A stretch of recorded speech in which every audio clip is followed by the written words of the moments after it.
സാജു, ഒരു 10 മിനിറ്റ് മുൻപ് രാഹുൽ മാങ്കൂട്ടത്തിന്റെ ഒരു ഫേസ്ബുക്ക് പോസ്റ്റ് വന്നിട്ടുണ്ട്. അതിലെ ചിത്രം വോട്ടർ അധികാര യാത്രയിൽ രാഹുൽ ഗാന്ധിയുടെ ചിത്രമാണ് അതിൽ ഉപയോഗിച്ചിട്ടുള്ളത്. പക്ഷേ അതിലെ വാക്കുകൾ പ്രസക്തമാണ്. പരിഹസിച്ചു, കുറ്റപ്പെടുത്തി, സംഘടിതമായി അയാളെ ആക്രമിച്ചു, വീഴ്ത്താൻ ശ്രമിച്ചു, സ്തുതി പാടിയവർ വിമർശകരായി, കുത്തിയിട്ടും പരിഭവങ്ങളില്ലാതെ അയാൾ പോരാടുകയാണ്. കാരണം അയാൾക്ക് ഈ പ്രസ്ഥാനമാണ് വലുത്.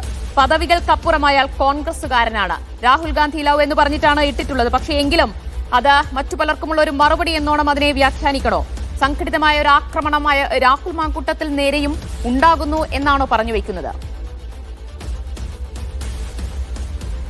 രാഹുൽ ഗാന്ധിയെ മുന്നിൽ വെച്ച് രാഹുൽ മാങ്കൂട്ടം സ്വയം പ്രതിരോധം സൃഷ്ടിക്കുകയാണ് എന്നാണ് നമ്മൾ അതിൽ നിന്ന് വായിച്ചെടുക്കേണ്ടത്. ഇപ്പോൾ ഈ സാഹചര്യങ്ങളിലൂടെയൊക്കെ കടന്നു പോകുന്ന ആൾ രാഹുൽ മാങ്കൂട്ടം ആണ്. അതിലെ ചില വരികൾ എങ്കിലും നേരത്തെ സ്തുതിപാഠകരായിരുന്ന പലരും ഇപ്പോൾ രാഹുലിനെതിരെ തിരിഞ്ഞിട്ടുണ്ട് എന്നുള്ളത് വസ്തുതയാണ്. അപ്പോൾ അതൊക്കെ ചേർത്ത് വെച്ച് താനും ഇതുപോലെ ഒരു രക്തസാക്ഷിത്വ പരിവേഷം സ്വയം എടുത്തണിയാനാണ് രാഹുൽ മാങ്കൂട്ടം ചെയ്യാൻ ശ്രമിക്കുന്നത് എന്ന് വേണം നമ്മൾ ആ പോസ്റ്റ് വായിക്കുമ്പോൾ മനസ്സിലാക്കാൻ. കാരണം അതിൽ ഏറ്റവും പ്രധാനപ്പെട്ട കാര്യം എന്ന് പറഞ്ഞാൽ ഇതൊക്കെ രാഹുൽ ഗാന്ധി കടന്നുപോയ സാഹചര്യങ്ങളാണ്. അയാൾ കടന്നുപോയ സാഹചര്യമല്ല രാഹുൽ മാങ്കൂട്ടത്തിൻ്റെത്.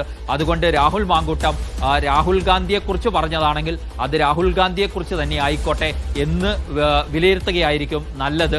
കാരണം രാഹുൽ മാങ്കൂട്ടവും അതിൻ്റെ സാഹചര്യം, രാഹുൽ ഗാന്ധി നേരിട്ട രാഷ്ട്രീയ എതിരാളികളുടെ വിമർശനങ്ങൾ, രാഷ്ട്രീയ എതിരാളികളുടെ കുറ്റപ്പെടുത്തലുകൾ, രാഷ്ട്രീയ എതിരാളികളുടെ പരിഹാസങ്ങൾ, അതൊന്നുമല്ല രാഹുൽ മാങ്കൂട്ടം ഇപ്പോൾ നേരിട്ടുകൊണ്ടിരിക്കുന്നത്. രാഹുൽ മാങ്കൂട്ടവുമായി ഉയർന്നു വന്ന ലൈംഗിക അതിക്രമ ആരോപണങ്ങളുമായി ബന്ധപ്പെട്ടാണ് വിമർശനങ്ങൾ രാഹുൽ മാങ്കൂട്ടം ഏറ്റുവാങ്ങുന്നത്.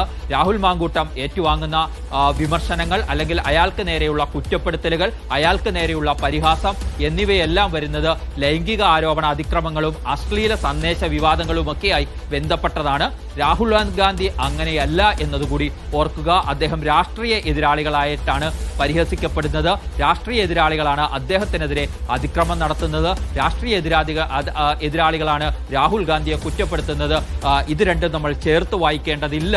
പക്ഷെ അതിലെ ചില വരികൾ ഇപ്പോൾ രാഹുൽ മാങ്കൂട്ടത്തിന് അദ്ദേഹത്തിന്റെ സാഹചര്യത്തിലേക്ക് മാറ്റിക്കഴിഞ്ഞാൽ ആപ്ലിക്കബിൾ ആണ് എന്നുള്ളതാണ് വസ്തുത. അതിനെ അങ്ങനെ കണ്ടാൽ മതി എന്നാണ് എനിക്ക് തോന്നുന്നത്. രാഹുൽ ഇങ്ങനെ സ്വയം രക്തസാക്ഷിത്വ പരിവേഷം എടുത്തണിയാൻ ശ്രമിക്കുന്നതിന്റെ കൂടി ഭാഗമാണ് ആ പോസ്റ്റ് എന്ന് കാണേണ്ടതുണ്ട്. പക്ഷേ രാഹുൽ മാങ്കൂട്ടത്തെ സംബന്ധിച്ചിടത്തോളം അയാൾക്ക് ഇന്ന് വിശദീകരിക്കാനുള്ള ഒരു ജനപ്രതിനിധി എന്ന നിലയിൽ തനിക്കെതിരെ വന്ന മുഴുവൻ ആരോപണങ്ങളെയും വിശദീകരിക്കാൻ കഴിയുമായിരുന്നു.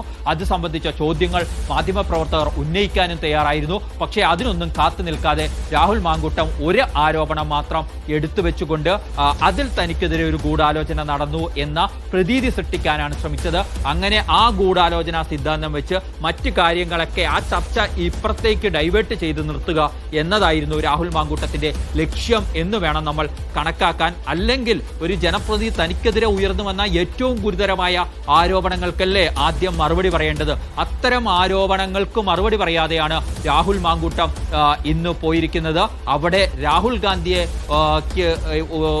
ഗാന്ധിയെ കുറിച്ച് ഒരു പോസ്റ്റ് ഇട്ടുകൊണ്ട് ഒരു പ്രതിരോധം തീർത്താലൊന്നും പ്രതിരോധിക്കാൻ കഴിയുന്നതല്ല രാഹുൽ മാങ്കൂട്ടം എന്ന യൂത്ത് കോൺഗ്രസിന്റെ മുൻ സംസ്ഥാന അധ്യക്ഷനും പാലക്കാട് MLA-യുമായ ജനപ്രതിനിധിക്കെതിരെ ഉയർന്നിരിക്കുന്ന ആരോപണങ്ങളും ആക്ഷേപങ്ങളും അതിൽ കൃത്യമായ മറുപടിയാണ് രാഹുൽ മാങ്കൂട്ടം നൽകേണ്ടിയിരുന്നത്.